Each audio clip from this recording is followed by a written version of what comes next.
Bronze Podcast número 9, comigo, Diogo Bronze, e com Sara Bronze, minha esposa. Olá, Sara. Olá. Será que há uma crise na igreja? Seria fechar os olhos o facto de não ver que a Igreja Católica está sacudida por uma grave crise? Esperava-se nos anos 60, quando o Concílio Vaticano II reuniu, uma nova primavera para a Igreja. Mas foi o contrário que aconteceu. Milhares de sacerdotes abandonaram o seu sacerdócio, cerca de 80 mil. Milhares de religiosos e religiosas regressaram à vida secular. Na Europa e na América do Norte, as vocações tornaram-se raras e já não conseguimos enumerar o número de seminários, conventos e casas religiosas que foram obrigados a fechar. Muitas paróquias ficam sem sacerdotes e as congregações religiosas abandonaram escolas, hospitais e lares de velhos ou de idosos. Por algumas fendas, o fumo de Satanás entrou no templo de Deus. Tal era a queixa de Paulo VI no dia 29 de junho de 1972. Então, hoje, Sara, vamos falar sobre a crise na igreja. E se é que há uma crise na igreja? Eu acho que é evidente. Em especial hoje. Sim, estamos a fazer este podcast em plena quaresma de 2020. Hoje é dia 23 de março. E não há praticamente em nenhuma paróquia do país Santa Missa pública para os fiéis. A crise da igreja não é de hoje. Muitos católicos nem sequer sabem que há uma crise na igreja. No entanto, nós quando vemos as paróquias, os seminários vazios, as igrejas vazias e tantas outras questões que eu vou enumerar, pelo menos fica a questão: será que há uma crise na igreja? E é isso que hoje vamos falar. É um tema muito extenso, no qual eu vou dividir em algumas partes. Nomeadamente, hoje falarei sobre a crise na igreja propriamente dita, sobre os números reais e oficiais, baseando-me num livro chamado O Catecismo Católico da Crise na Igreja, do padre Matias Godron. E falarei sobre a crise na igreja, os números, como já disse, e sobre o tema da fé. As alterações que foram feitas à fé nos últimos 80 anos, 100 anos. E também irei abordar e relacionar este tema da fé, que se alterou nos últimos 60 anos dramaticamente, com a carta encíclica Pascendi Dominis Gratis, do Pontífice São Pio X, e também da carta Humanes Generis, de Pio XII. Irei também falar sobre, mais tarde, noutro podcast, continuando o tema, hoje é a parte 1, irei falar sobre, numa parte 2, sobre a liberdade religiosa e o ecumenismo, e guardarei para a última parte a nova missa e o sacerdócio católico. Sim, Sara? Quando tu dizes fé, estás a falar da doutrina, das alterações que houve. Exatamente, Okay. exatamente. E explicar mesmo a questão da fé, que hoje a fé, com o modernismo, a fé tornou-se uma coisa, em vez de ser uma graça de Deus, passou a ser entendida como um sentimento, como algo que as pessoas procuram por sua livre iniciativa, e onde Deus parece não ter um grande papel, no sentido em que tu hoje em dia, pelo menos eu quando fui batizado, temos a ideia de que a fé é uma coisa que escolhemos. É uma coisa do homem, certo? Sim, ou seja, tens fé ou não tens fé? Tenho fé, apesar da pessoa não ligar nenhuma. Eu tenho a minha fé. Isto não é fé. A fé é uma graça de Deus infundida, e é isso que vamos hoje explicar o que é que aconteceu, ou pelo menos dar a ideia de que já não é um tema novo para, pelo menos, Pio XII e para Pio X. Tu utilizaste o termo modernismo. Esse tema de modernismo, o que é que consiste? É após estas alterações que houve na doutrina da igreja? Sim, uma boa pergunta. Onde é que começa concretamente esta fase do modernismo da igreja? Sim, bom, em 1907, São Pio X já escreve uma carta encíclica precisamente sobre o tema. Foi ele que cunhou, por assim dizer, o tema modernismo. Já existia este tema associado à filosofia e outras áreas do saber, mas o Papa Pio X o que fez foi, o modernismo, enquanto corrente filosófica histórica, está a infiltrar a igreja. Atenção, E isto já em 1907, há mais de 100 anos. 1907. Sim. Ok. Esta expressão do modernismo já começou aí. Sim, já começava e já se falava em modernismo. Ok. Hoje em dia já se deixou de falar de modernismo, praticamente. Já não há um único bispo que fale disto. Porque a maior parte dos bispos são modernistas. Sim. Mesmo, sem saber. Então, a crise na igreja, queria dar primeiro uma chega reais dos números para percebermos do que é que estamos a falar, porque eu acho que as pessoas hoje, muitas vezes eu tenho ouvido dizer que não importa o número de pessoas que há, o número de católicos, importa a qualidade. Ok, eu compreendo esse argumento, é verdade, o que importa na qualidade dos católicos é se eles permitem salvar, ou seja, se eles permitem a si mesmos receber as graças de Deus para alcançar a salvação, e isso é a qualidade, mas há também uma noção de que o número é um indicador de que mais e mais pessoas estão a querer chegar à salvação. Quando tens um número reduzido de católicos e de fiéis, algo se passa. Ou nós estamos a ser apostólicos, no sentido em que a igreja não está a chegar às pessoas certas, ou então há algum problema na mensagem. Ok. Ou pode ser uma crise de fé da sociedade. Certo, pode ser uma crise de fé, mas essa crise é motivada pelo quê? E é isso que vamos ver aqui. Ok. Então, começando pelos números, vamos só dar uma chega nos números para ter uma ideia da crise e do que é que estamos a falar. E podemos perguntar, sabemos quantos sacerdotes abandonaram o sacerdócio nos anos 60? E então, globalmente, na igreja, entre 1962 e 1972, 21.320 sacerdotes foram reduzidos ao estado laical. E estamos a falar já de há 40 anos. Não são contados neste número aqueles que negligenciaram de pedir uma redução oficial ao estado laical. E todos estes dados vocês podem encontrar no Catecismo da Crise da Igreja, as fontes. Esta aqui é do Die Krise der Nationalen Kirche und Wir, desculpe o meu alemão, de 1979, página 50. No entanto, aconselho-vos a comprar o Catecismo Católico na Crise da Igreja para irem ver as fontes. Entre 1967 e 1974, 30 a 40 mil sacerdotes abandonaram a sua vocação. Estes factos catastróficos podem apenas ser equiparados com os eventos que acompanharam a pretensa reforma protestante do século XVI. E se perguntarmos se houve também semelhante desastre nas congregações religiosas, posso avançar que o Quebec, província francófona do Canadá, era no início dos anos 60 a região que contava proporcionalmente o maior número de religiosas no mundo.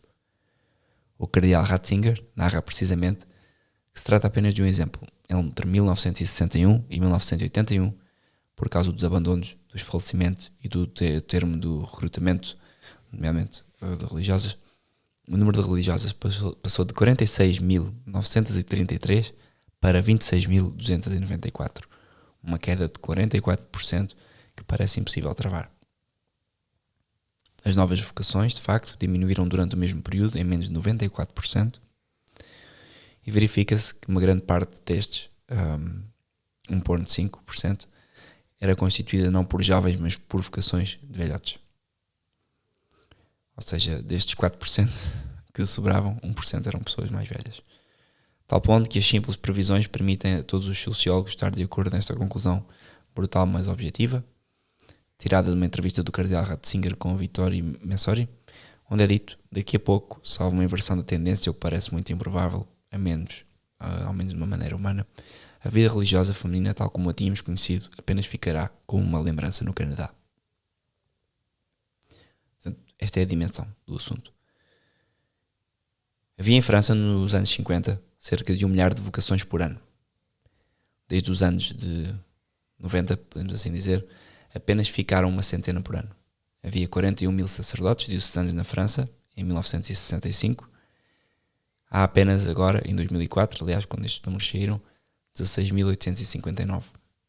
E a maioria tem mais de 60 anos.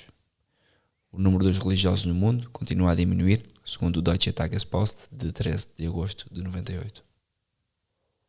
E podemos perguntar assim, ok, mas isso é só religiosas, sacerdotes? Não.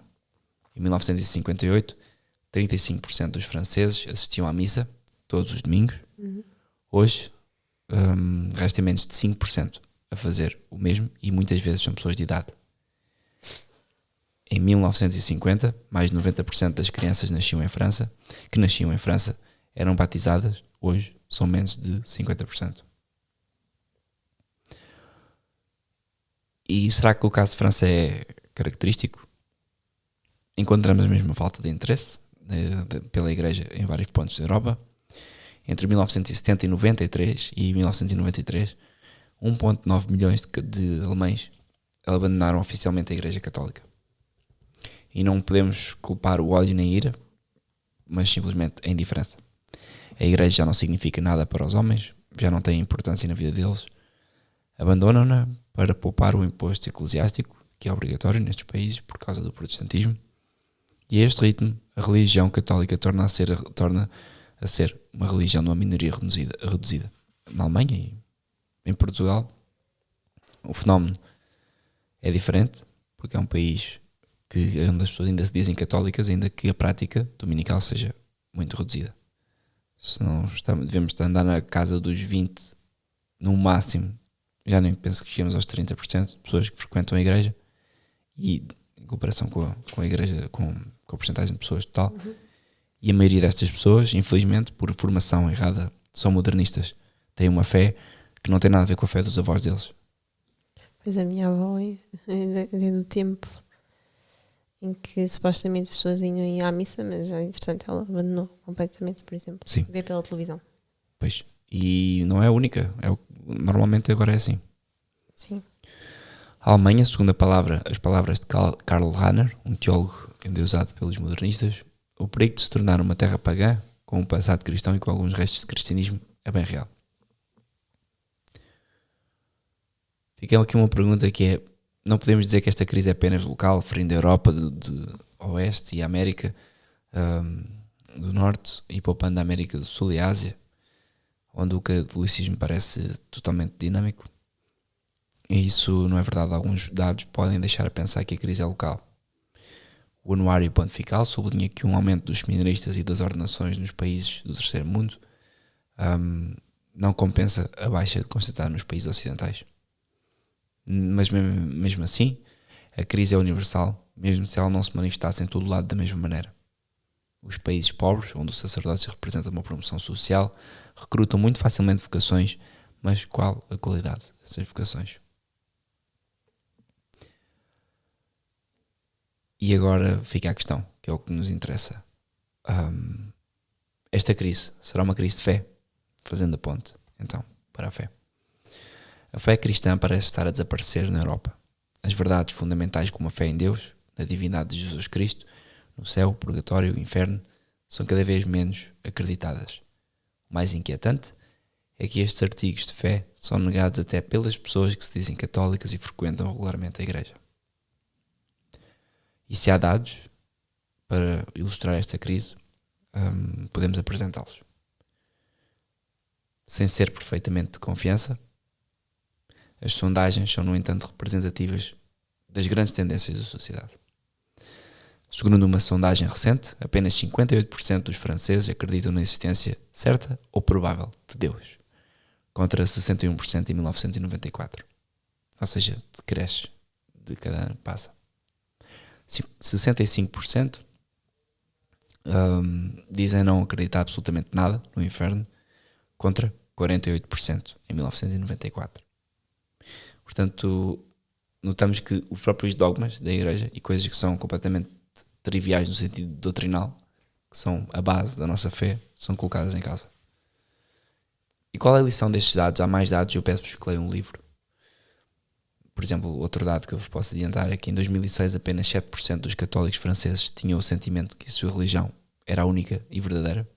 Era apenas uma entre outras. Apenas 7? Sim. Então significa que daqueles todos que se dizem católicos e que vão à missa, que frequentam os sacramentos, na verdade não sai muito bem o que é. Em França não deve ir muito mais do que 7% à missa. Pois, em 2006. Momento. Sim. Pois, ok. Mas 7% dos católicos, ou seja, é dos que se identificam como católicos, dizem que a sua religião é a única verdadeira. E eu não duvido. E isto é um dos problemas do comunismo e da liberdade religiosa que vais falar depois vamos falar. Estes dados, quem tiver dúvidas, foram tirados do Le Monde des Religions, outubro de 2006, sondagem da CSA. Qual a lição destes dados? Acho algo que é importante. Estes dados manifestam que a crise é antes mais uma crise de fé. Ou seja, nós estamos perante um fenómeno sociológico, que é o que as pessoas tentam logo apontar. Não só o número daqueles que estimam pertencer à igreja diminui, mas até a maioria daqueles que são oficialmente membros da igreja já não têm uma fé católica. Aquele que nega uma verdade de fé, perde a fé. Porque a fé é um conjunto e se, portanto, 72% das pessoas recusam acreditar no inferno, já não há um católico sobre 3 que têm ainda a fé. Isto no sentido em que se metade dos católicos que eu entrevistasse hoje à porta de uma igreja me dissesse eu não acredito no inferno, esta pessoa simplesmente não é católica porque não tem uma fé como uma igreja católica. E agora tu dizes, pode ser ignorante, certo? Ignorância é uma coisa, mas porquê que a pessoa é ignorante se a pessoa frequenta a igreja? Claro, ela até pode estar bem intencionada, mas exatamente. é má formação. Má formação. E porquê? Onde é que está a pregação do sacerdote? Onde é que está a catequese? Esta crise é moral também, podemos perguntar. A crise dos hábitos acompanha a crise de fé. Enquanto que São Paulo recorda aos cristãos que devem, pelo modo de viver, brilhar no meio de uma geração corrompida, de algumas estrelas no universo, podemos dizer que o género atual de vida dos cristãos não difere em nada dos filhos do mundo e dos descrentes. A sua fé fraca e esvaziada de sua substância já não tem a força de influenciar a sua vida e ainda menos de a moldar. E isto é nós próprios. Eu, pelo menos quando me converti, mudei muitas coisas em relação a uma vida completamente descrente e pagã, mas pouco tempo depois da minha conversão, se eu tivesse ido na lenga-lenga de muitos sacerdotes, tinha voltado a uma vida completamente protestantizada, onde já não havia uma substância católica que moldasse a minha fé e a minha vida concreta, trabalho, vida familiar. Não sei se sentes isso. Se calhar não apanhaste isso. Não. Pouco tempo depois da minha conversão já estávamos num caminho de conversão para a fraternidade São Pio X. E aí não há hipótese. Graças a Deus que não há hipótese. Sim, graças a Deus. Porque é isso que nós queremos de um sacerdote, é isso que nós queremos da igreja, é que nos digam o caminho é este, e já foi traçado há muito tempo por santos e por apóstolos e por bispos e por cardeais e por papas, e não vão ser nem um nem dois bispos, nem um nem dois papas que dizem coisas contrárias à fé, que nós vamos arriscar, afinal vamos por este caminho, só porque nos convém. Pergunta, há ainda uma crise no clero? A falta de vocações sacerdotais e religiosas, bem como o número de abandonos, e isto é especialmente grave, em Portugal há muitos abandonos de sacerdotes, manifesta uma crise profunda no clero.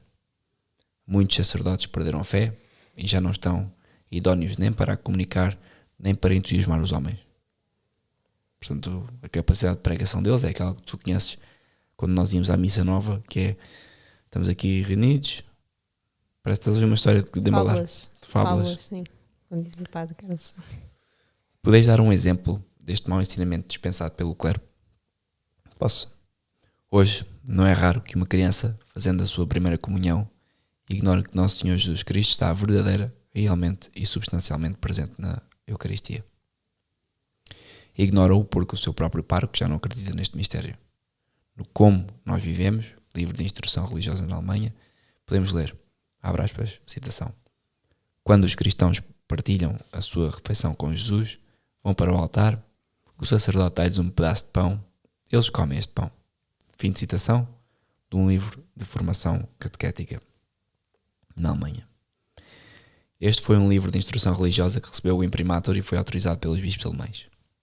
Portanto, a Alemanha é um caso mais grave de modernismo que há no mundo. Os bispos são praticamente todos apóstatas e protestantes.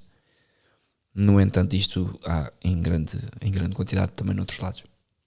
Tem que ser muito cuidado com o material que se dá às pessoas, em especial desde a mais tenra idade.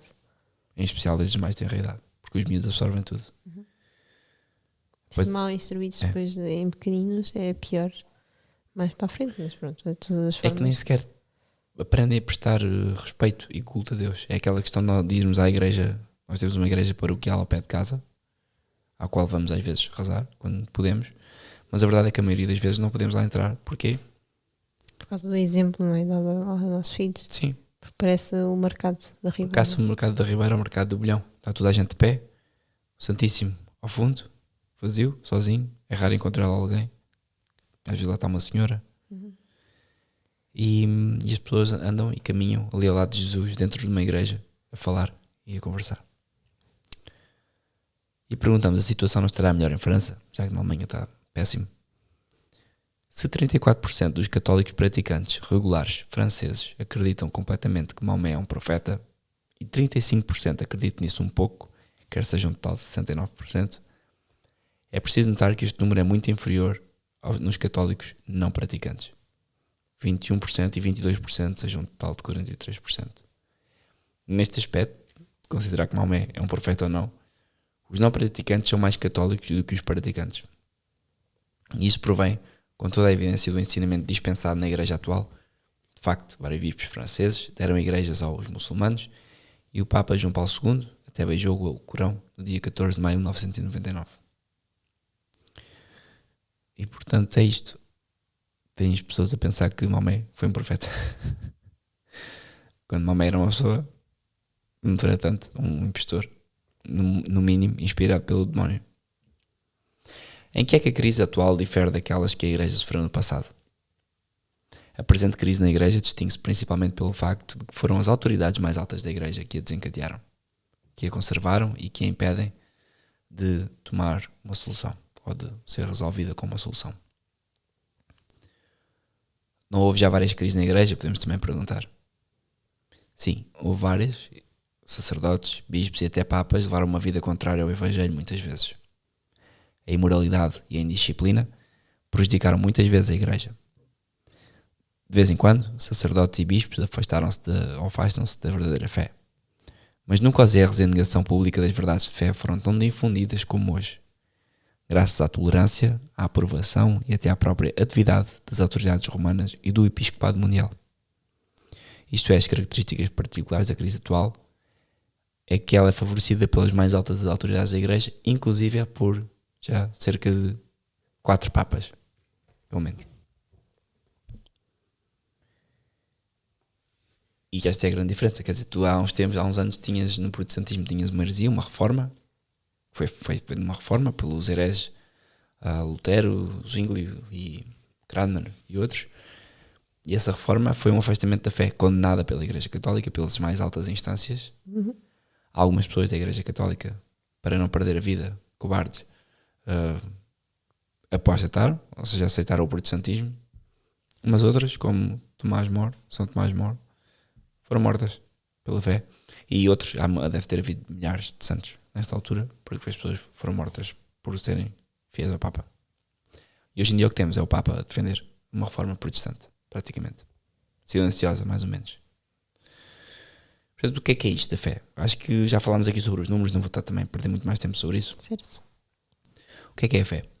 A fé é uma virtude sobrenatural pela qual, apoiados sobre a própria autoridade de Deus, atraídos e ajudados pela sua graça, mantemos a convicção que tudo o que foi revelado é absolutamente verdade.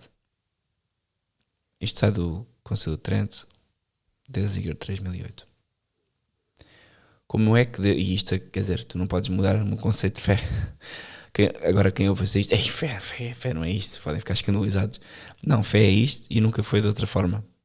As pessoas hoje em dia têm noção diferente de fé, estão contaminadas com algum tipo de modernismo, ou com algum tipo de filosofia, ou com algum tipo de ideologia estranha. Então como é que Deus se revelou aos homens? Vamos muito direto ao assunto. Deus falou aos homens por Moisés, os profetas e sobretudo pelo seu único filho, Nosso Senhor Jesus Cristo. Ponto. O que é que tu vais dizer a isto? Quem acredita que fé é outra coisa qualquer e que outra religião é verdadeira está a pôr em causa este princípio. Como é que a fé nos é comunicada? Uma fonte da fé é a Sagrada Escritura, ou Bíblia, que se divide em 2 partes. O Antigo Testamento, que contém a revelação de Deus ao povo judeu, antes da vinda de Jesus Cristo, e o Novo Testamento, que transmite explicitamente a revelação cristã. E Jesus Cristo, como sabemos, não veio abolir nada do Antigo Testamento, veio completá-lo. Portanto, aquelas pessoas diziam, já não faz sentido isto, oh, Deus, que está na moda, Deus não castiga, Deus... Calma, Jesus Cristo não veio abolir nada do que está no Antigo Testamento. Veio completar, sem dúvida.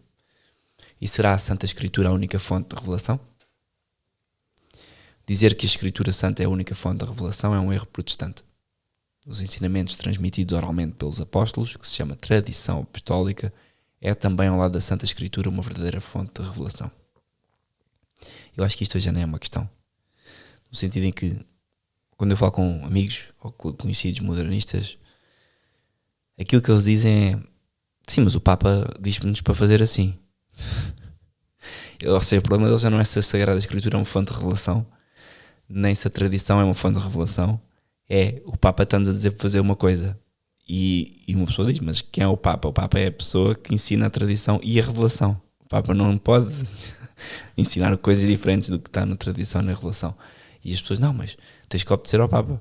Sim, eu tenho que obedecer ao Papa, na medida em que o Papa ensina aquilo que está patente na tradição e na revelação. Se eu fizer uma coisa, se eu obedecer ao Papa quando ele manda, por exemplo, dar entendimento e comunhão a divorciados recasados que na sua consciência não têm culpa, no estado de pecado mortal em questão, eu não posso fazer isso como sacerdote. Eu não posso aconselhar isso como leigo. Porque estaria a faltar ao quê? À Escritura Santa, e estaria a faltar à tradição. Podemos encontrar na própria Sagrada Escritura a menção de uma outra fonte da revelação. Nem tudo o que Jesus disse e mandou se encontra na Sagrada Escritura. A própria Sagrada Escritura o diz. Cito: há muitas outras coisas que Jesus fez.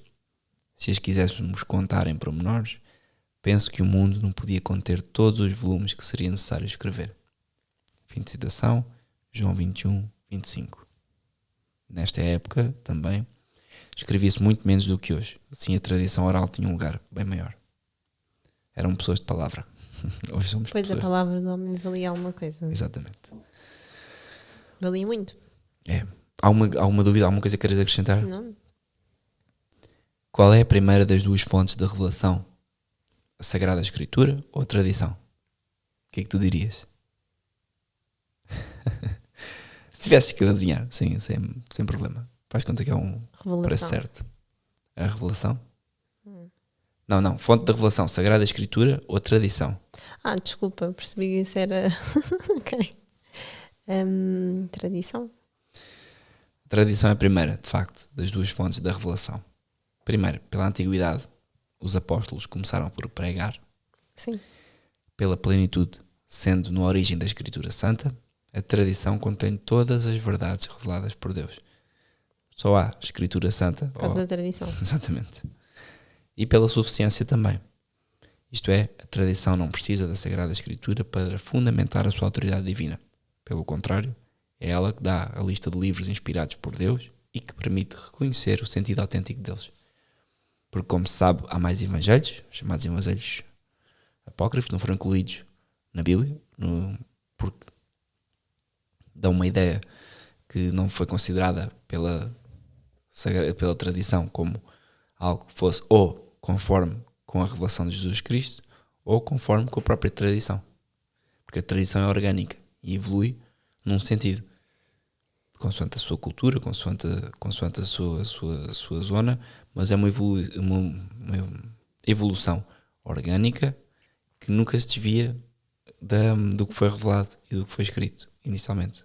Hoje em dia o modernista tem um conceito de evolução diferente, que é evoluir no dogma, evolui em tudo, e é como um cilindro que passa por cima de tudo. Quem pode nos dizer com autoridade o que pertence à revelação? E aqui unicamente o magistério da Igreja, que reside principalmente no Papa, pode dirimir uma questão disputada e dizer com certeza no que devemos acreditar e o que está errado. É a Pedro, de facto, que nele e nos seus sucessores, Cristo disse: tu és Pedro, e nesta pedra que tu és fundarei a minha igreja, e as portas do inferno não prevalecerão contra ela. A Pedro, igualmente, deu a missão de confirmar os irmãos na fé, dizendo: rezei por ti para que a tua fé não falhe, mas tu, uma vez convertido, confirma os teus irmãos. Chamamos dogma a uma doutrina que a Igreja definiu infalivelmente como fazendo parte da revelação divina. E se a Igreja definiu um dogma há 20 séculos, esse dogma não muda. Não se pode simplesmente dizer vamos olhar para o dogma de outra forma, como fazem com tanta coisa hoje. Não. Se o dogma está feito, podemos explicar o dogma de uma nova maneira, de forma a que as pessoas em Portugal possam compreender em português, uma cultura Certo. portuguesa, Sim. mas nunca mudar o dogma. Qual é a consequência da negação de um dogma? Aquele que nega apenas um só dogma perdeu a fé, porque não recebe a revelação de Deus, mas ele próprio arvora sem juízo do que é necessário de crer e de acreditar. Portanto, é aquela questão das pessoas que escolhem exatamente aquilo em que hão de acreditar e que não acreditam na igreja, não fazem um esforço para serem elas a inserir-se na igreja. Sim. E na salvação. Mas o caso dos ortodoxos, não é? Certo?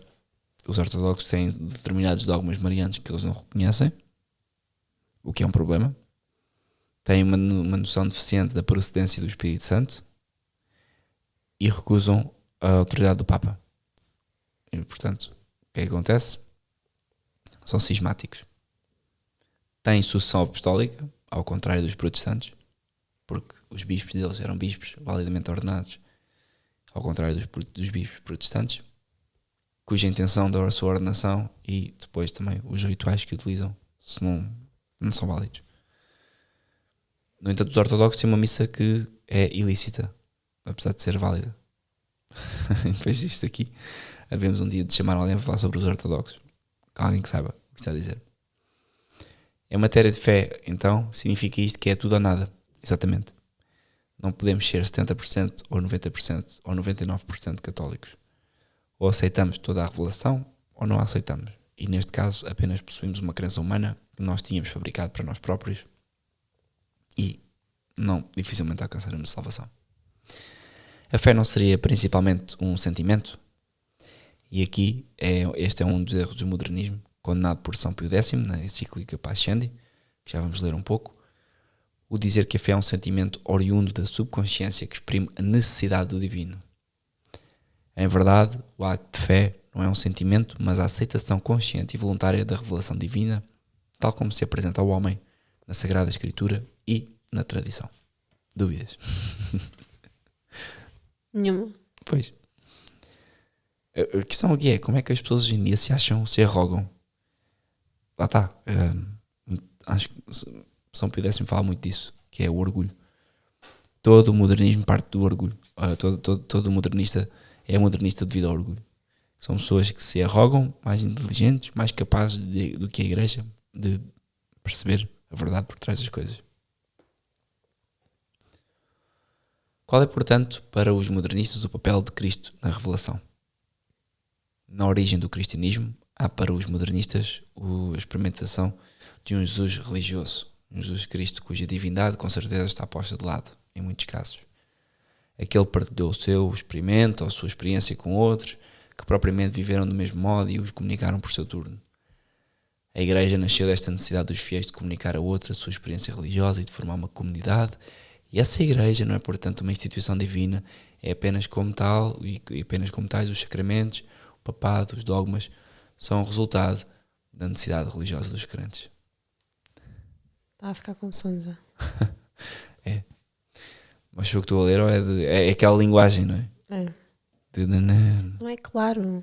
Eu acho que não é claro, não se compreende muito bem. Tem que ler para aí 2 ou 3 vezes para conseguir compreender. Pelo menos eu tinha alguma dificuldade. É. Pode a fé mudar? Para os modernistas a fé pode mudar porque os dogmas constituem apenas a expressão e apenas e só unicamente a expressão de um sentimento e de uma necessidade religiosa. Hão de ser adaptados, portanto, e formulados de maneira nova quando mudam os sentimentos e as necessidades religiosas, que é o caso desta treta da liberdade religiosa e do comunismo. Está na moda esta ideia maçónica que somos todos iguais, que todos os povos são iguais, que todas as religiões são iguais, e então vamos adaptar o dogma católico de ser a única e verdadeira religião a uma coisa chamada, primeiro, liberdade religiosa, que parte completamente do cristianismo ao meio, e depois ecumenismo. Uau! Parece uma coisa de nova ordem mundial, algo do género. Sim, e acaba por ser 100%. Ligado à maçonaria, não? Sim, 100%. Luciferiano mesmo. A Torre de Babel é um exemplo claro disso. Uma experiência religiosa dos homens que não precisam de Deus, religiosa e social, e o que estamos a assistir hoje em dia com a União Europeia e com uma série de países, e não entra numa análise muito política, é exatamente o mesmo, patrocinado precisamente por essas mentalidades e ONGs que contaminam a Igreja Católica. E se formos ver, muitas vezes a Igreja Católica agora convida Jeffrey Sachs, que é um tipo da ONU, para ir lá falar sobre aquecimento global, sobre tretas que não interessam a ninguém, pelo menos na Igreja Católica não deveriam interessar. Nos interessa na Igreja Católica pregar o Evangelho, batizar e levar as pessoas ao céu. E já tem pano para mangas. Já tem pano de mangas. O Espírito Santo não poderia ensinar à Igreja novas verdades? Isto é uma questão interessante, porque muitas das coisas que eles dizem, que hoje em dia se ouve modernista, é que fizemos eles não chamam concílio, como é que eles chamam? Um sínodo, que é onde se juntam os bispos, e o Espírito Santo pede-nos isto. E depois o Espírito Santo pede uma coisa que é completamente zero católica. Pede que eles andem a fazer rituais satânicos a estátuas que simulam a Mãe Natureza, nos jardins do Vaticano.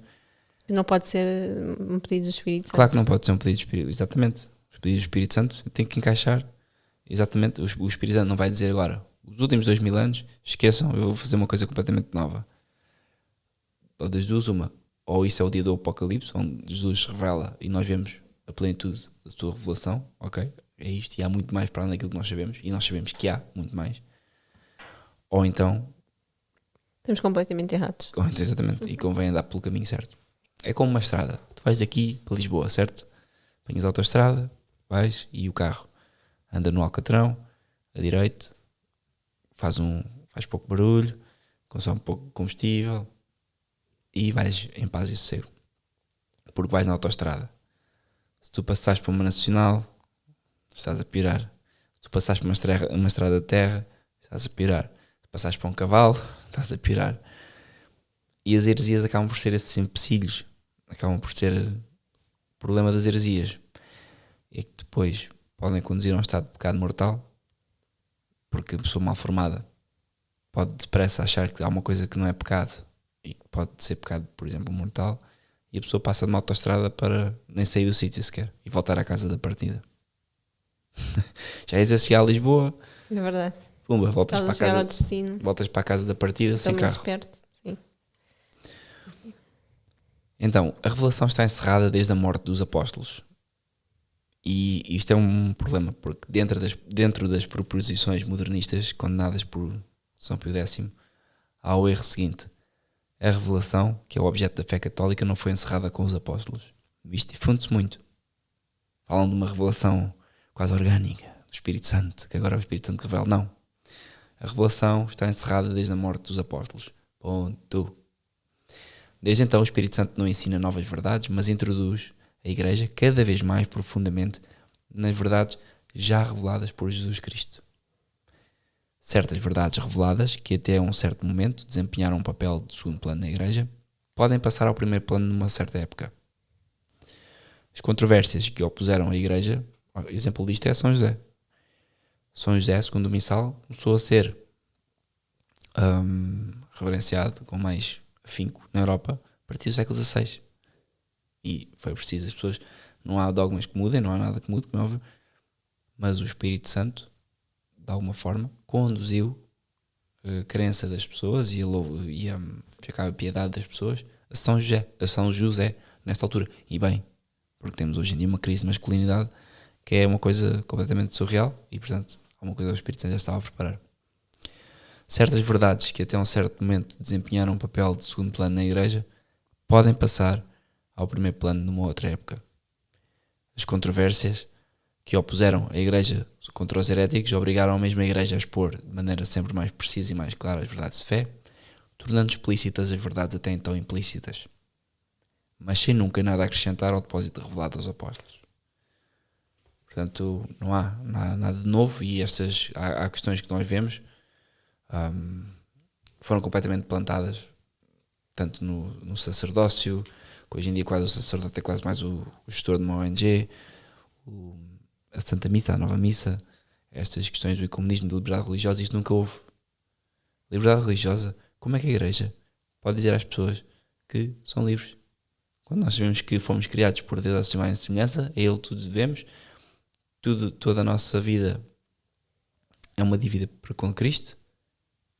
E não, como é que eu posso dizer que então eu posso prestar, as pessoas são livres de prestar culto a outro Deus, que não é Deus, é demónio, é vazio. Quer dizer, a igreja não pode dizer isto. Como a ação diga isto, que o Estado... Não se pode dizer nem defender, não é? Claro. Um pagão, uma pessoa pagã pode dizer perfeitamente: eu sou livre de fazer o que eu quiser. Eu sou livre de prestar culto a quem eu quiser. Certo, tudo bem. É livre, mas não tem salvação. Não há Certo. salvação. Nós nunca podemos dizer que uma pessoa não tem salvação, no sentido em que Deus pode salvar quem quiser. Certo, sem dúvida. O que nos parece é que a pessoa não vai ser salva, de facto. Exatamente. E a igreja não pode dizer, ao contrário, eu não posso, como católico, olhar para uma pessoa que tem uma vida que não é minimamente... Certo. Para Deus tudo, obviamente, é possível. Exatamente. Mas, assim, nós... A igreja que não pode dizer, calma, que é dizer tudo possível para Deus, então vivam como queiram, que é o que está a fazer neste momento. Exatamente, é chegar a esse ponto. Tal e Sim. qual. A igreja, numa ideia de que ia conseguir chegar a mais pessoas, tentou ter essa linguagem e está falida. Os próprios bispos hoje em dia estão falidos. Foi uma tentativa, se calhar, um bocado desesperante de tentar cativar mais as pessoas, de alguma forma. Sim. Enfim. Várias religiões podem possuir a verdadeira fé?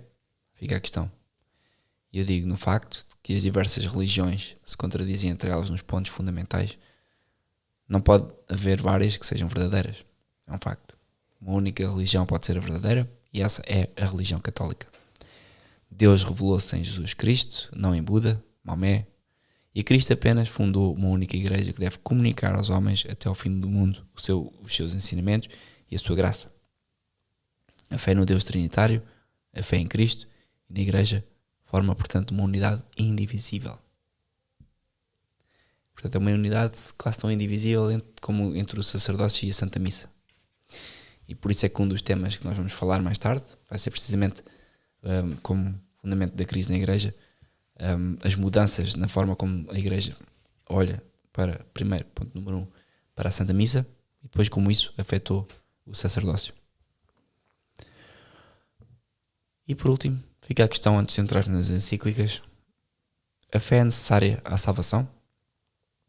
E diz a Santa Escritura que a fé é absolutamente necessária para obter a salvação eterna.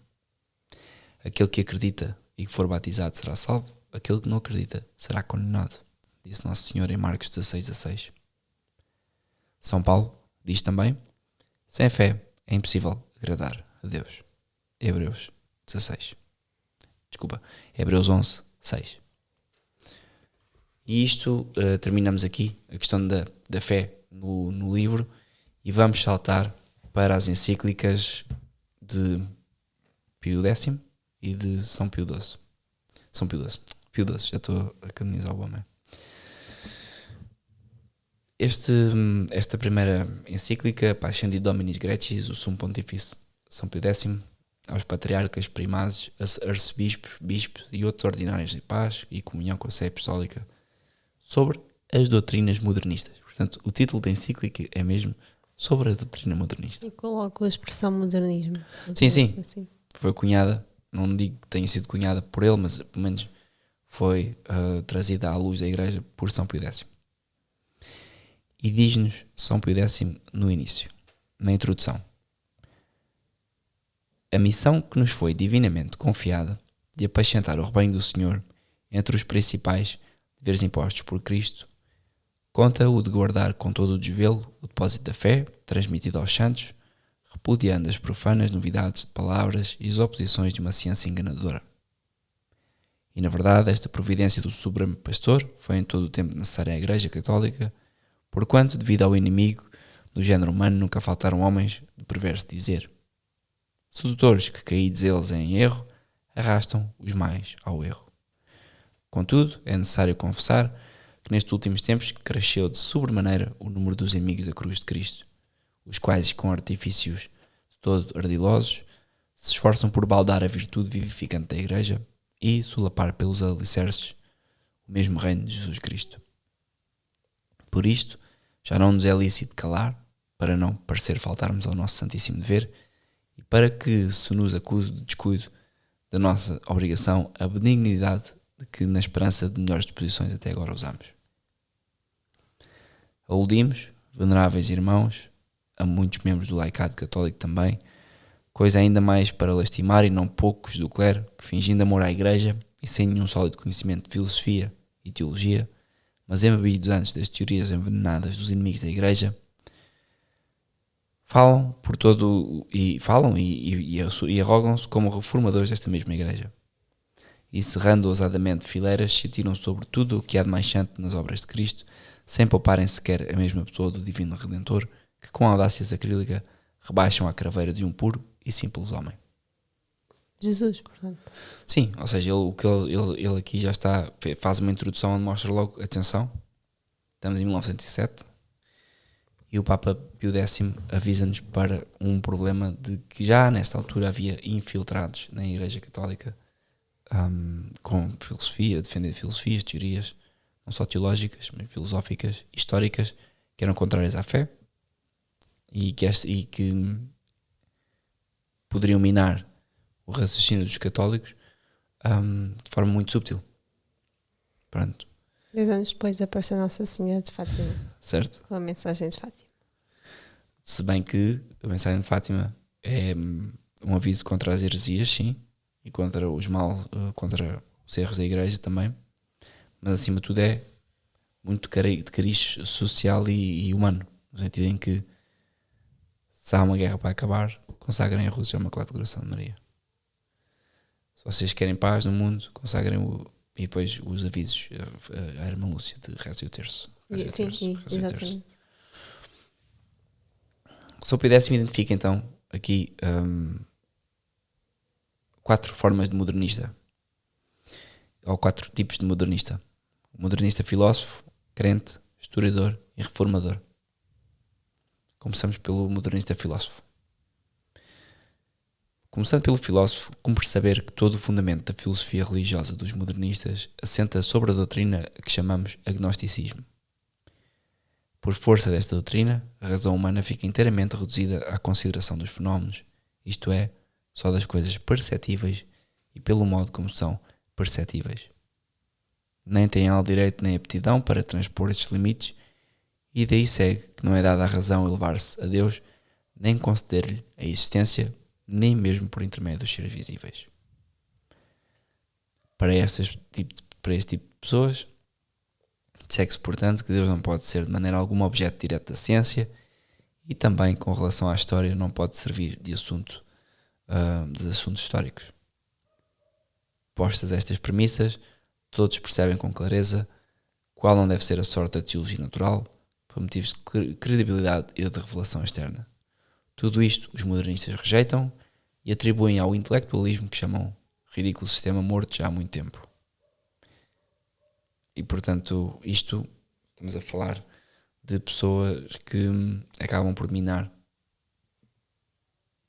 a relação, ou pelo menos a ideia de que Deus não infere na história humana uma ordem, como se o homem estivesse completamente separado de Deus.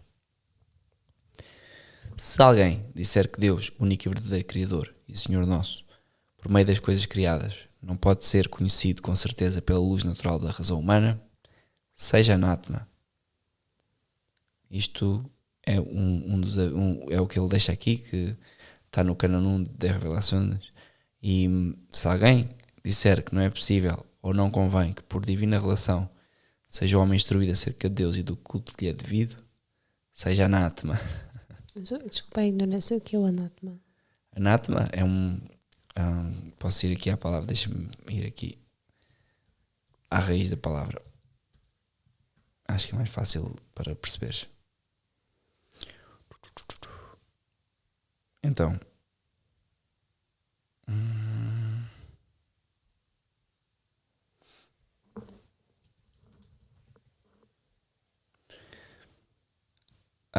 por norma, há entendimentos que podem ser um anátema no sentido em que tu és um anátema daquilo que eu estou a pensar, és uma pessoa que contraria o meu raciocínio e como tal és um anátema em relação àquilo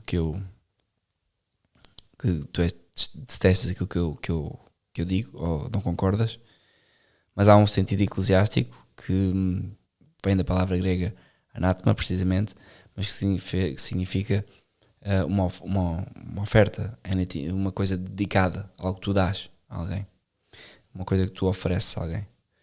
E neste sentido de anátema, aquilo que tu, no sentido cristão, significa de alguém que é separado, ou seja, alguém que é separado do seu grupo e portanto está fora, tal e qual. Mas é curioso que vale a pena ler o sentido da palavra em grego, ou seja, ir às primeiras utilizações da palavra para perceber o que é que quer dizer.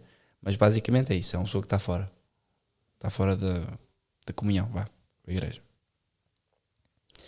Se alguém disser que a divina revelação não pode tornar-se crível por manifestações externas e que por isto os homens não devem ser movidos à fé, senão exclusivamente pela interna experiência ou inspiração privada, seja anátema. Isto é ela avisar, está só a dizer que isto contraria tudo aquilo que os modernistas filósofos dizem, contrariam todos estes cânones. E portanto assim temos o caminho aberto à íntima evolução do dogma, se seguíssemos estes raciocínios modernistas nos filósofos, e pronto, e a destruição da religião. Depois temos o modernista crente. Querias acrescentar uma coisa? Não. Agora, passando a considerá-lo como crente, se quisermos conhecer de que modo no modernismo o crente difere do filósofo, convém observar que, embora o filósofo reconheça por objeto da fé a realidade divina, contudo esta realidade não se acha noutra parte senão na alma do crente, como se as crenças fossem só tu acreditas, ok, então Deus para ti existe, como objeto de sentimento e afirmação. Porém, se ela em si mesma existe, ou não fora daquele sentimento e daquela afirmação, isto não importa ao filósofo. Se porém procurarmos saber que fundamento tem esta asserção do crente, respondem os modernistas, é a experiência individual. Com esta afirmação, enquanto na verdade discordam dos racionalistas, caem na opinião dos protestantes e dos pseudomísticos. Portanto, é a questão da fé ser um sentimento religioso. O viver para os modernistas é a prova de verdade. Ou seja, e a razão disto é que a verdade e a vida para eles são a mesma coisa. Se uma coisa para ti é a verdade e tu achas que é isso, então vive a tua vida assim. E se para ti Deus existe, tudo bem, tranquilo. Não quer dizer que ele exista para todos. O que faz com que tu possas pregar, ter uma pregação, mesmo quando bispo ou como sacerdote ou católico, que tenha por base esse raciocínio que, ok, se para ti é assim, ótimo, eu vou pregar para eles, vou pregar o comunismo, porque se tu achas que para ti o cristianismo é uma religião, certo? Mas há outros caminhos de chegar a Deus para outras pessoas. E para eles isso está certo. Portanto, claramente o modernista crente é o mais comum. Sim, o que importa é que se chega às pessoas, não é? Sim. Não qual é o meio utilizado. Tal e qual. E daqui, destes raciocínios, se infere que todas as religiões existentes são verdadeiras. Porque tu, ao fim e ao cabo, estás a pôr a experiência como a verdade relativa da pessoa. Pois. E quem é que nunca ouviu isto? Eu acho que nós em casa ouvimos isso com os nossos pais, que nós vamos à nossa família à missa ou mesmo em casa, quando rezamos e quando fazemos tudo, eles olham, veem, ok, boa, bonito. Isso para vocês faz sentido? Sim, eu tenho a minha fé. Não percebem que estamos a dar culto e a prestar culto a uma pessoa que é só Deus responsável pelo universo. E que estamos em dívida com ele. E que estamos em dívida para com ele. Sim. Portanto, o que nós estamos a fazer é uma coisa que nos torna felizes, como se fôssemos, não queria dizer atrasadinhos, mas ao fim e ao cabo parece que é, do ponto de vista deles, que é, ok, pronto. Eles gostam deste. Sim. Não, eles gostam porque há uma pessoa a quem agradar. E é Deus. E é alguém com quem nós temos, de facto, uma relação a manter. A manter. E a aprofundar. E a aprofundar. Por último, não, desculpa, faltam dois. Temos ainda o modernista teólogo. O modernista teólogo, que me faltou anunciar no início, é um pouco diferente, porque vai pegar no modernista crente, naquilo que o filósofo pensou, vai pegar no modernista crente e vai fazer uma fusão dos dois. No entanto, à escola dos modernistas não basta que o Estado seja separado da Igreja, que é uma coisa que eles defendem, porque se eles partem do pressuposto que a realidade divina é individual e que não devem inferir sobre a realidade, então o Estado, que é a gestão das coisas humanas, deve ser feito em separação da Igreja. E que faz as leis humanas. Sim, é o que estamos a assistir hoje em dia. Sem base no cristianismo.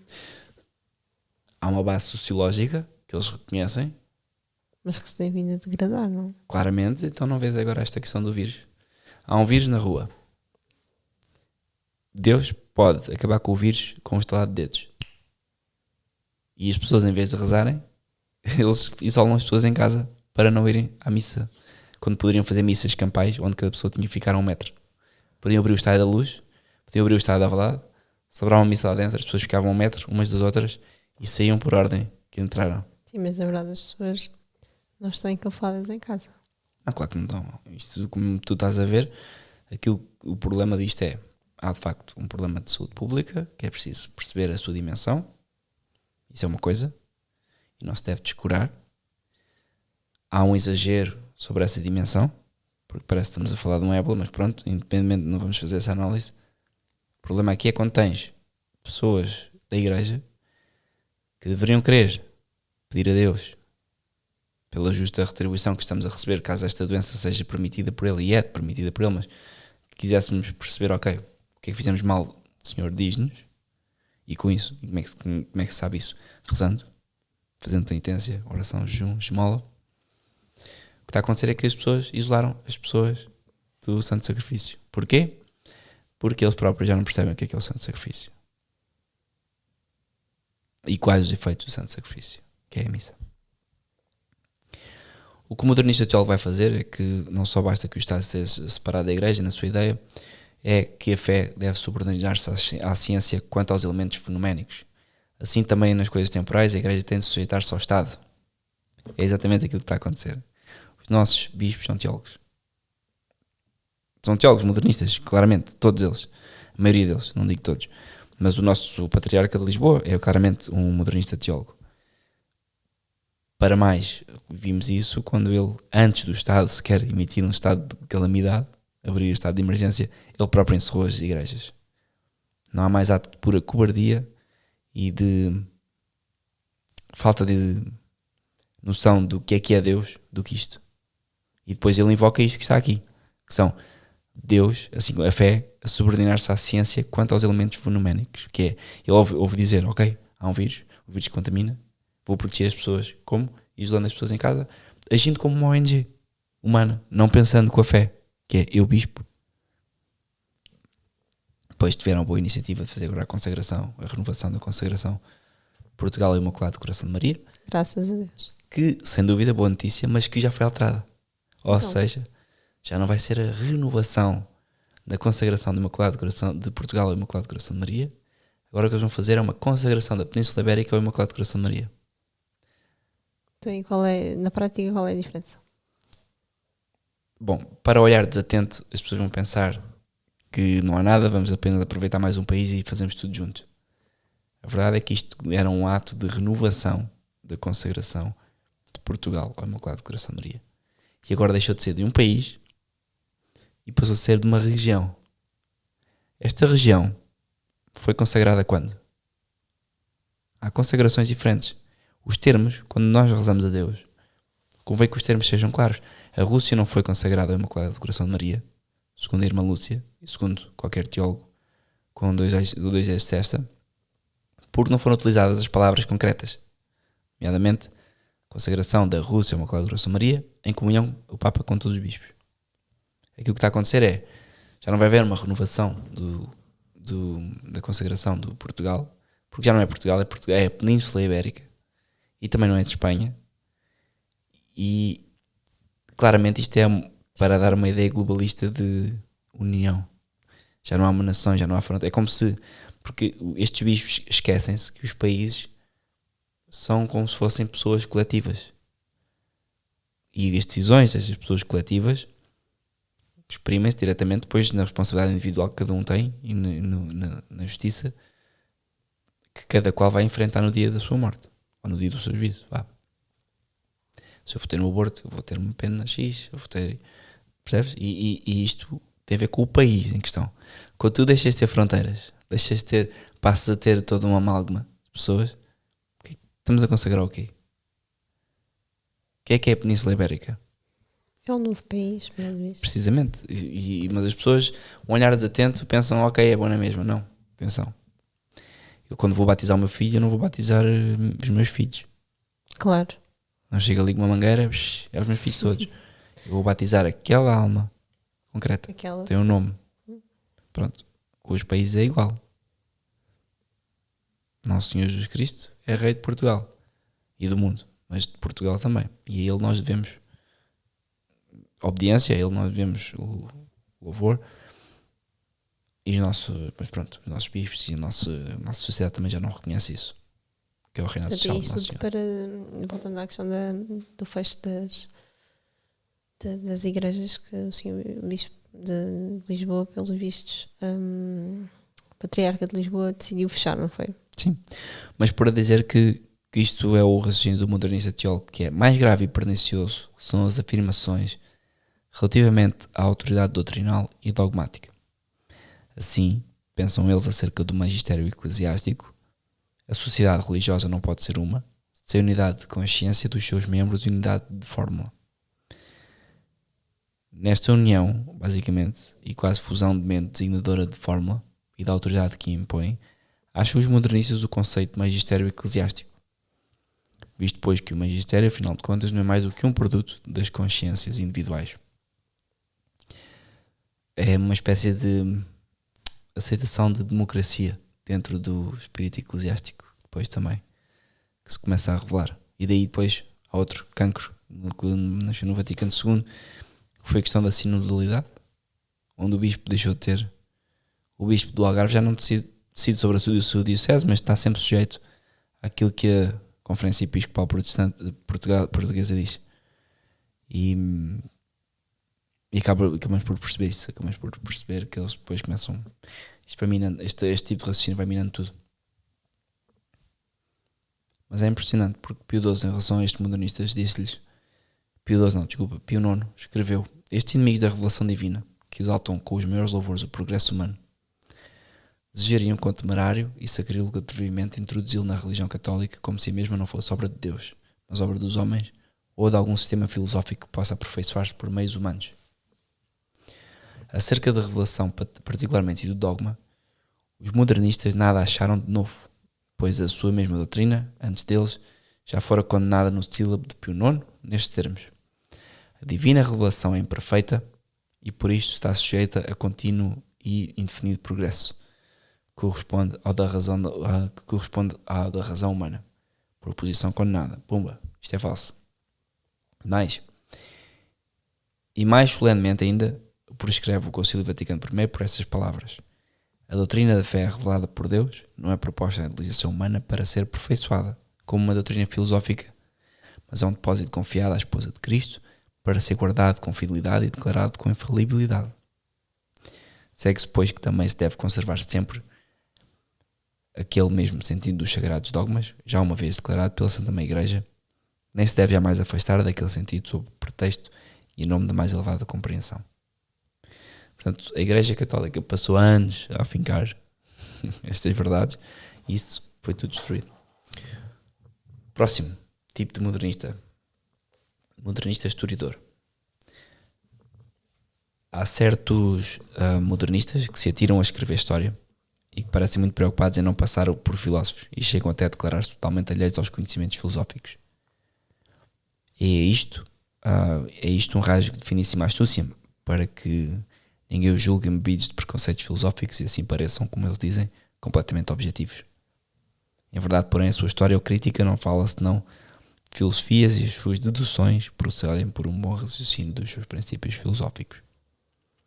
Isto se faz manifesto a quem refletir com ponderação. Portanto, o que acontece aqui é o modernista historiador afirma-se como um historiador sem muitos conhecimentos teológicos. O que eles querem é apresentar os factos, mas depois põem os factos à frente das pessoas e em vez de se cingirem aos factos, fazem análises filosóficas sobre os factos e tiram as conclusões que desejam dos factos. Segundo o agnosticismo e segundo a mentalidade destes historiadores, a história, bem como a ciência, só trata de fenómenos. Por conseguinte, tanto Deus como qualquer intervenção divina nas causas humanas deve ser relegado para a fé, como de sua exclusiva competência. Se tratar, pois, de uma causa em que intervier duplo elemento, isto é, o divino e o humano, como Cristo, a Igreja, os sacramentos e as coisas semelhantes, devem separar-se e discriminar-se tais elementos de tal modo que o que é humano passa para a história e o que é divino para a fé. Eu vi isto, como sabes, tirei um mestrado de Teologia numa universidade completamente modernista e eu vi isto acontecer sempre. Ou seja,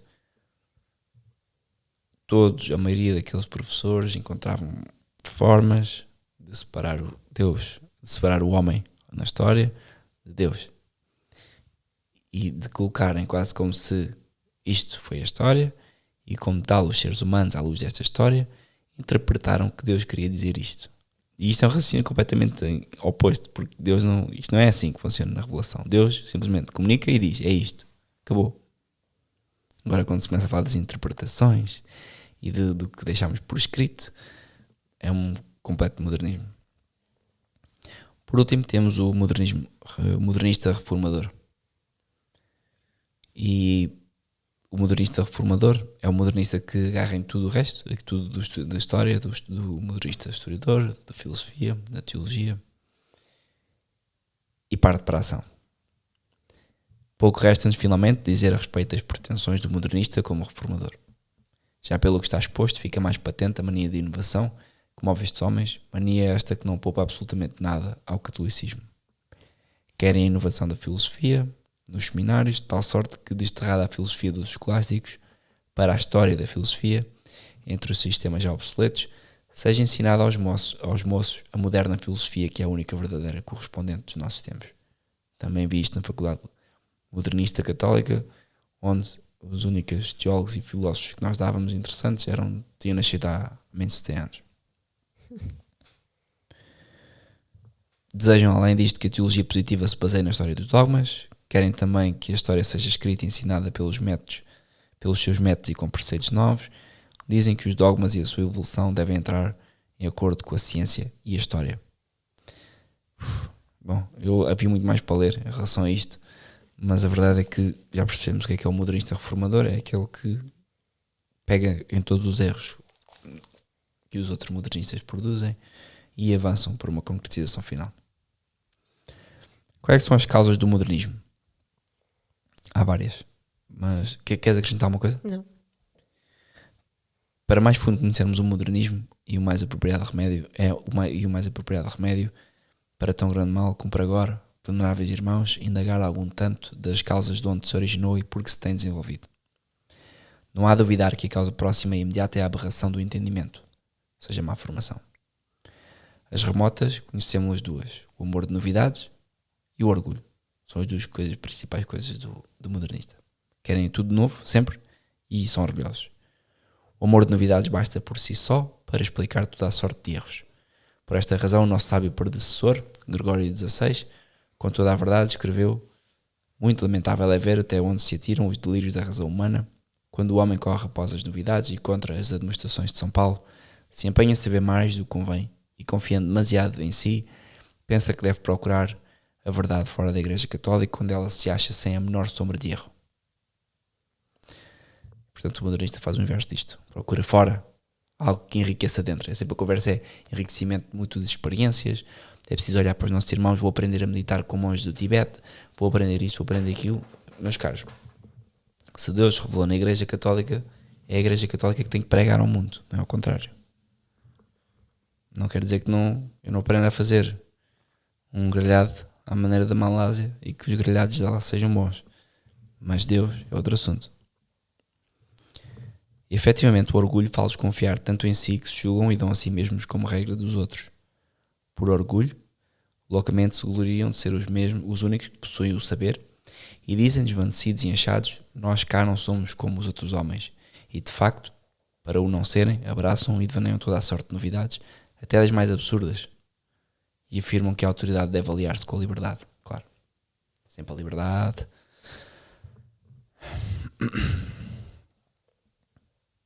Queres dizer alguma coisa? Temos que rezar muito por estes modernistas. Sim, mas olha que isto é fácil de cair nisto, e muitas vezes... Não tenho dúvida, ainda estamos lá há bem pouco tempo. Mas mesmo no nosso, muitas das coisas que nós vamos fazendo durante o dia, não te apercebes às vezes que Eu às vezes apercebo-me que ainda estou a fazer análises sobre alguma coisa que eu vejo, uma notícia, um artigo de fé ou alguma coisa que eu veja, que acontece. E eu começo a pensar, depois começo a pôr, será que estou a aplicar a regra certa para não ter este problema? E é engraçado, começo a perceber precisamente quando estou à procura de novidades ou soluções novas que não são soluções que me vão levar a bom porto. E nós sabemos isso na nossa vida. Quando começamos mesmo aqui em casa como casados, começamos a inventar soluções novas para vamos fazer isto, vamos fazer aquilo, e agora não sei dar aqui nenhum exemplo, já é tarde, mas noto que quando se procura demasiado implementar o novo em coisas que por norma Que não precisam, que devem ser simples, a coisa não corre bem. Por alguma coisa as coisas são fixas e tradicionais, por alguma coisa as coisas foram experimentadas, foram feitas e foram tornadas simples ao ponto de serem simples, porque o ser simples é complicado. Já dizia Pascal, não é? Peço desculpa por não ter escrito uma carta mais pequena, e a verdade é essa, a verdade é que as coisas simples demoram tempo a aperfeiçoar.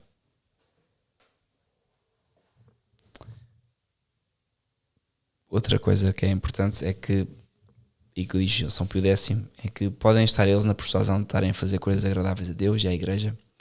Na realidade, porém, ofendem gravemente a Deus e à Igreja, senão com as suas obras, de certo, com o espírito que os anima e com o auxílio que prestam ao atrevimento dos modernistas.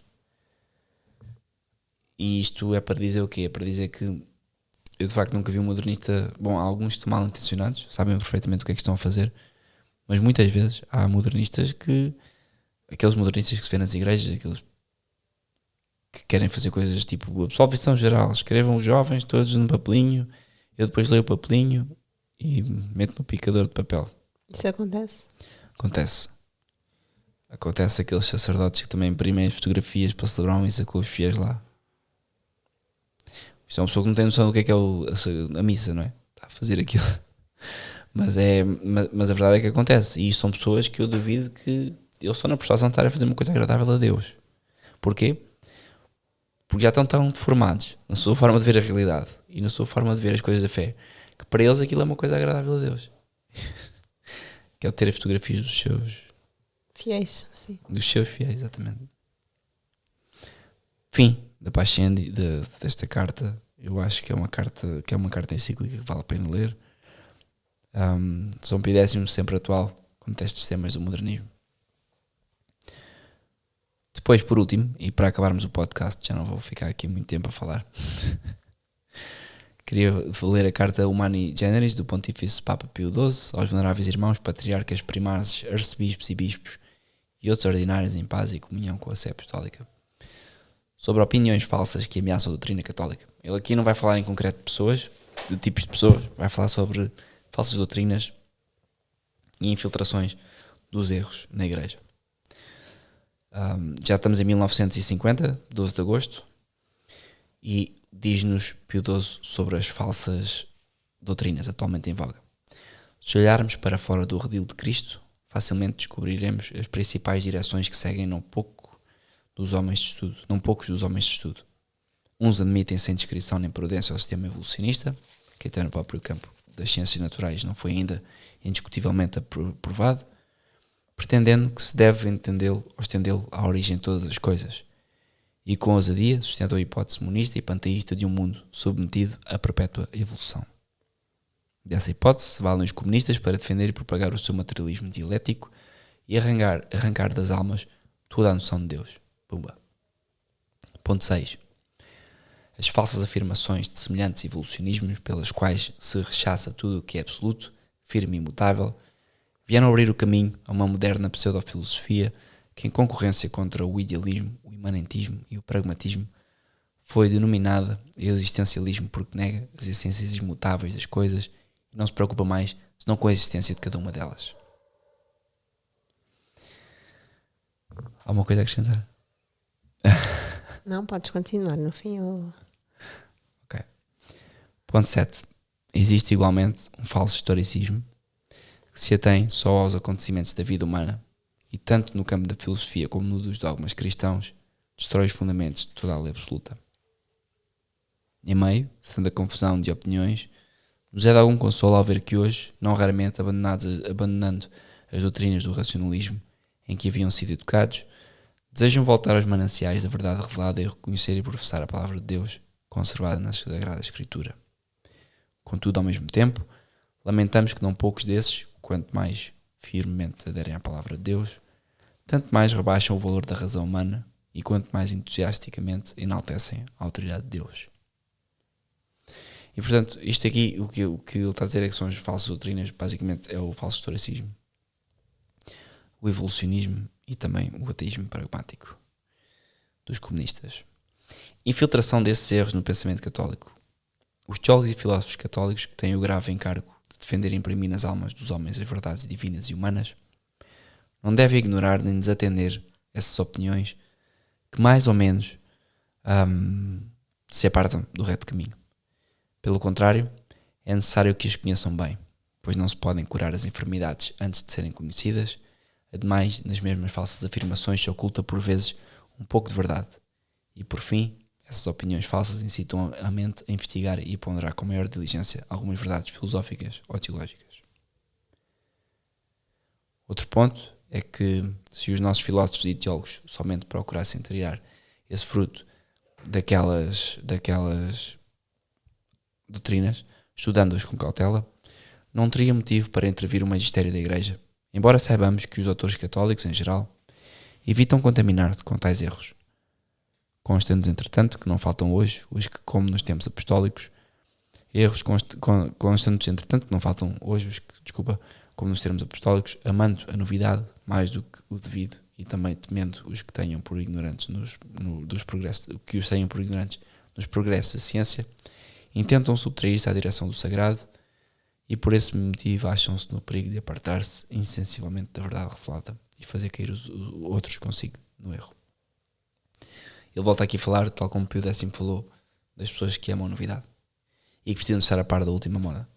Em tudo, na ciência. Sim, as pessoas depois correm o risco de levar o que é mundano para dentro das suas próprias casas. Sim, mundano e passageiro, coisas que são agora da moda. O problema das modas é que quando aparecem com tanta força que é difícil discernir se na altura estamos certos ou errados. É preciso a distância da história, ou pelo menos a distância da experiência.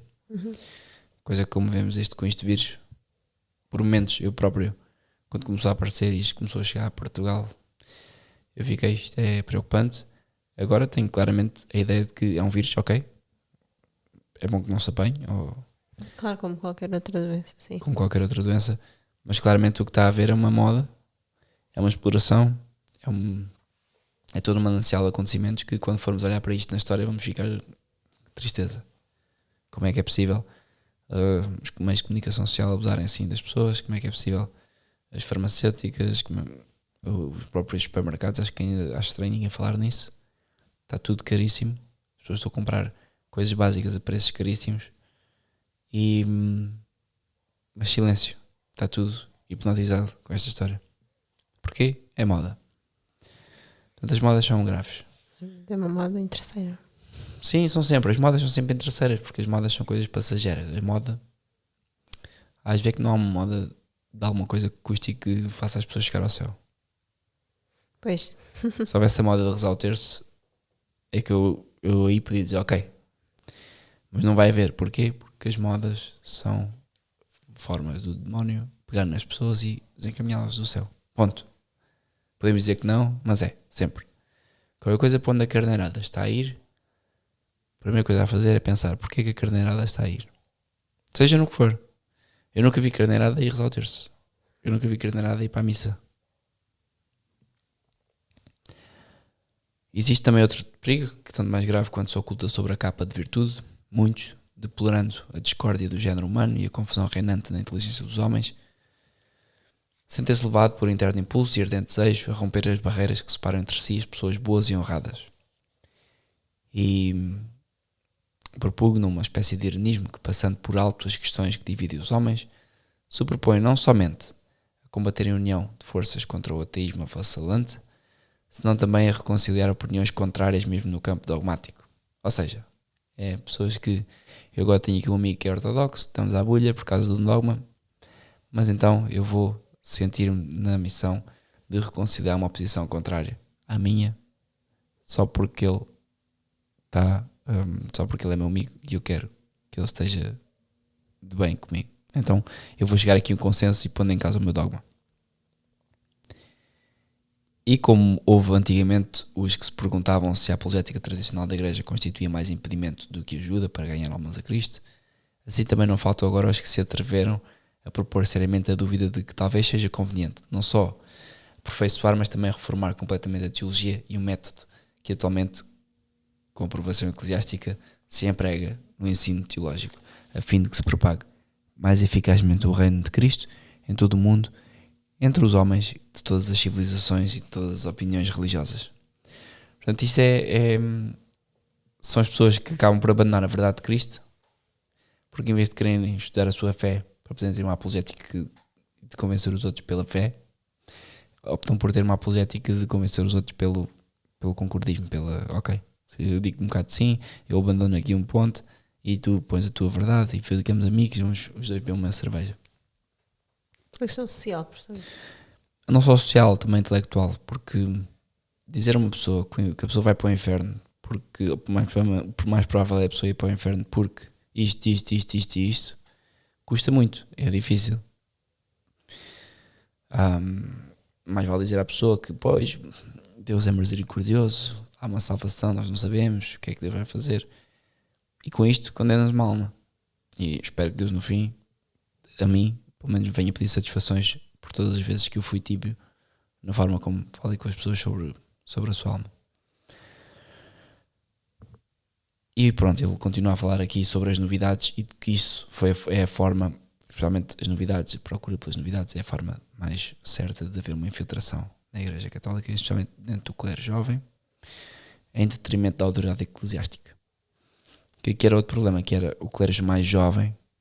Havia aqui, em 1950, já se começava a sentir estes movimentos estudantis. 1968 há a tal reforma dos estudantes em França, mas a verdade é que já se começavam a fazer sentir aquele choque comunista ou marxista de gerações, ou seja, a geração mais nova a querer revolucionar a geração mais velha de uma forma completamente marxista, que é a guerra de classes, mas como o marxismo cultural faz, que é provoca a guerra de classes não em relação ao dinheiro nem ao trabalho, mas em relação às pessoas. É o branco contra o preto, é o homossexual contra o heterossexual e por aí fora. E aqui já havia essa noção de que os novos contra os mais velhos, porque os novos são das novidades e querem as coisas novas. E ele já fala aqui sobre o clero jovem que não obedecia à autoridade eclesiástica. E hoje em dia é verdade que se um sacerdote fizer o que quer que seja, em qualquer lado, um sacerdote que promova reuniões entre pessoas assim ao assado que são, e que nessas reuniões sejam abordados temas nada católicos, algo que acontecia com um sacerdote em Lisboa que recentemente nomeado cardeal, não digo nomes, e isto é uma coisa pública, portanto só eram encontros que eram feitos e que eram um regabof. E aquilo, isso o que é que faz ao fim e ao cabo? Não há uma condenação do bispo, não há uma condenação de nenhuma autoridade eclesiástica, porque tudo é normal, tudo são novidades, tudo são formas pastorais de falar de uma mesma verdade. E então, se há um padre que reza uma missa e que muda o cânon 20 vezes, ninguém vai falar sobre isso. Mas se há um fiel que reza de joelhos ou quer comungar de joelhos, numa missa já é proibido de comungar, já é aconselhado a não ir mais ali àquele sítio, rezar, enfim. Mas isso aconteceu? Qual parte? Essa parte de um fiel que queria comungar de joelhos. Isso aconteceu comigo e acontece com uma série de católicos pelo país fora. Mas o que? Foste convidado a não... Não, das pessoas dizerem levante-se. Ah, ok. O que é que está a fazer? Levante-se. Okay. Sim, levante-se. Isto é assim. E isto já não vejo isso há muito tempo. Graças a Deus. Mas depois agora com esta questão do vírus, outra vez as pessoas a comungarem na mão. A não quererem deixar as pessoas comungar na boca, nos joelhos. De uma forma irracional. O quê? De uma forma irracional, porque claro. se formos a pensar, não é? Quer dizer, não é preciso o Senhor Padre dar-me Nosso Senhor para a mão de um fiel para que o vírus não seja contagiado, quer dizer, pelo contrário. Ou seja, assim. Portanto, que consequências é que isto tem, segundo Pio XII, para as pessoas? A questão dessas novidades. Primeiro, é o desprezo pela teologia escolástica. Ao fim e ao cabo, isto aqui é o desprezo pela filosofia e pela teologia tradicional católica, dos doutores católicos, a fim de voltar a uma exposição católica da doutrina, optam pelos tais filósofos e teólogos modernos, o que faz com que as pessoas já tenham uma aprendizagem deficiente da fé. Segundo, desprezo do magistério da Igreja. Desgraçadamente, esses amigos de novidades facilmente passam do desprezo da teologia escolástica ao pouco caso e até mesmo ao desprezo do próprio magistério da Igreja, que tanto prestígio tem dado com a sua autoridade àquela teologia, e apresentam esse magistério como um empecilho ao progresso e ao obstáculo à ciência. Tanto que quando falarmos sobre a questão da Missa Nova, vamos ver, e do Concílio Vaticano II, vamos ver cardeais e bispos que ficaram surpreendidos pelo tipo de textos aprovados no concílio. Não estavam, segundo eles, à espera que estes textos fossem aprovados como foram, e ver os bispos a falar sobre aqueles temas quando estão à vontade. Portanto, já não existia mínimo amor pela autoridade eclesiástica, nem pela doutrina escolástica. Por último, desprezo das sagradas... Por último, não, ainda faltam dois. Desprezo da Sagrada Escritura. Voltando às novas teorias do que acima tratámos, alguns há que propõem ou insinuam nos ânimos muitas opiniões que diminuem a autoridade da divina e sagrada Escritura. Pois atrevem-se a adulterar o sentido das palavras, com que o Concílio Vaticano define que Deus é autor da Sagrada Escritura, e renova uma teoria já muitas vezes condenada, segundo a qual a inerrância da Sagrada Escritura se estende unicamente aos textos que tratam de Deus mesmo, ou da religião, ou da moral. Ainda mais, sem razão, falam-nos do sentido humano da Bíblia, sob o qual se oculta o sentido divino, que é, segundo eles, o único infalível. Eu tive um professor, sacerdote, altamente aclamado no mundo da teologia portuguesa, que não é católica, que não via nas Sagradas Escrituras o pecado original. E ensinava isto aos alunos. Mas ele via o pecado original onde? Não via.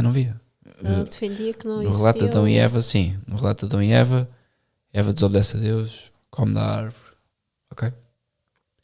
Não é um relato, ou não há aqui pecado original.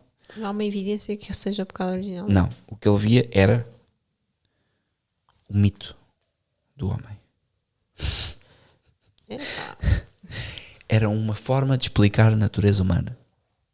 Uma forma de explicar a natureza humana. Até a natureza humana Não, esquece, não há está hipótese. ligada ao pecado original. Pois está bem. Pois um dia vais falar com o senhor, entretanto não tiver falecido, mas porque isto é tudo aquela geração de 70 que eram adultos, já tinham a nossa Não vou idade. ensinar a missa ao Nos padre, anos como 60, se costuma 70. dizer. Não é preciso ensinar nada, é só falar com ele. Porque é que vais dizer a uma pessoa que passou a vida toda a dizer isto? E que é doutor e que as pessoas reverenciam-no por ser uma sumidade.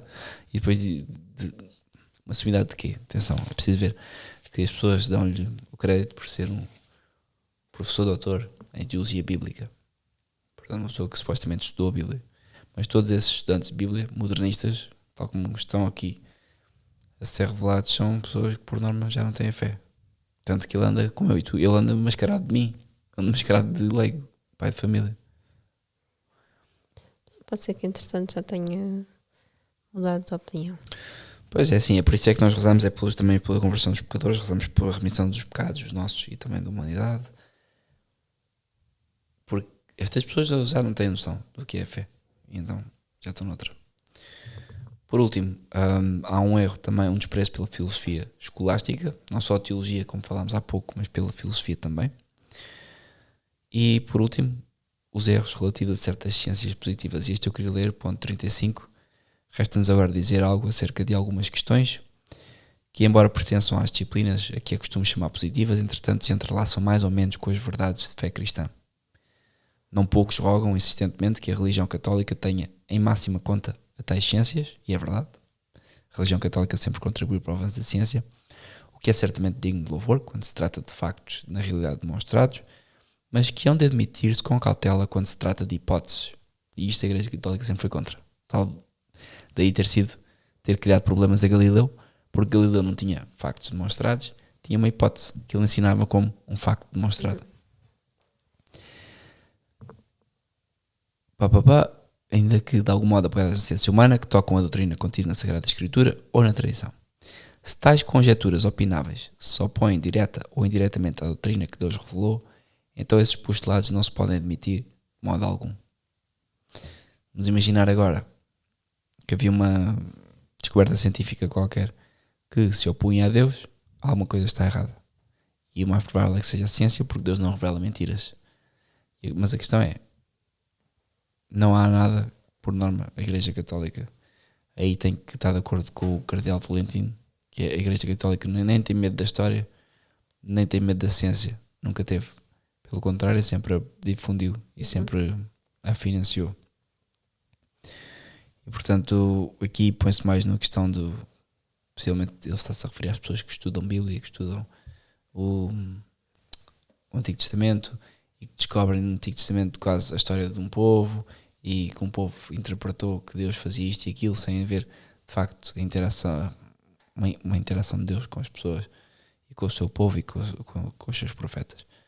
Eles olham para isso como acontecimentos históricos. Pronto, e é isto. Nós hoje falámos sobre a questão da fé, os erros da fé, os números da crise na igreja, que de facto há uma crise na igreja e que esta crise na igreja parte do ponto número 1 por ser uma crise de fé. Esta crise de fé já estava numa encíclica no ano 1907, São Pio X, já estava mais desenvolvida no ano 1950, numa encíclica de Pio XII, e continua hoje, mais do que nunca, vivo este espírito modernista que contamina a Igreja Católica, a Igreja de Nosso Senhor. Vamos falar no próximo episódio sobre uma das outras questões, liberdade religiosa e comunismo, ou sacerdócio e missa nova, e de como isso afeta e produz esta crise na Igreja que estamos a viver. Sara, queres acrescentar mais alguma coisa? Não, eu gostava de estar presente também nas próximas. Sim. Para acompanhar já agora. Queria convencer alguém, nomeadamente um sacerdote, a vir falar sobre a questão da missa nova. Penso que é importante haver alguém com uma formação mais sólida, porque apontar os erros é fácil, mas como nós sabemos, nós somos recém-convertidos à tradição e às vezes tenho medo de estar a induzir as pessoas em erro, e esse tema da missa nova é um tema importante. É Penso que era bom ter um sacerdote. E se estivermos de facto errados e alguém esteja a ouvir, Sim. aceitamos sempre críticas. Claro que sim, construtivíssimas. Sim. Ou então não, ou destrutivas. Exatamente. Mas que sejam sempre a aprender. Sim. Mas que sejam críticas entregues com caridade e nós recebemos. Se forem sem caridade, também preparem-se para levar Recebemos na mesma, sem dúvida. Sim, não sabemos como é que vamos responder. ensinado. Obrigado a todos por ouvirem, e qualquer coisa vão-nos dizendo, vamos-nos rezando também pelos pecadores, que é aquilo que Nossa Senhora nos pediu. E para que esta pandemia também. E sim, e acima de tudo pelas almas das pessoas que vão morrendo todos os dias, e pelo purgatório, as almas do purgatório, sempre imprescindível. Obrigado.